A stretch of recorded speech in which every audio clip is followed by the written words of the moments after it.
شروع اللہ کے پاک نام سے جو بڑا مہربان نہایت رحم والا ہے۔ پتھر کی تختیاں۔ پہاڑ سے اترنے کے بعد رب نے موسیٰ سے کہا، میرے پاس پہاڑ پر آ کر کچھ دیر کے لیے ٹھہرے رہنا، میں تجھے پتھر کی تختیاں دوں گا جن پر میں نے اپنی شریعت اور احکام لکھے ہیں اور جو اسرائیل کی تعلیم و تربیت کے لیے ضروری ہیں۔ موسیٰ اپنے مددگار یشوع کے ساتھ چل پڑا اور اللہ کے پہاڑ پر چڑھ گیا۔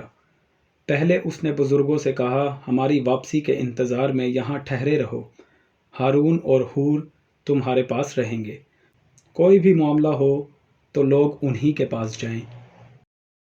موسیٰ رب سے ملتا ہے۔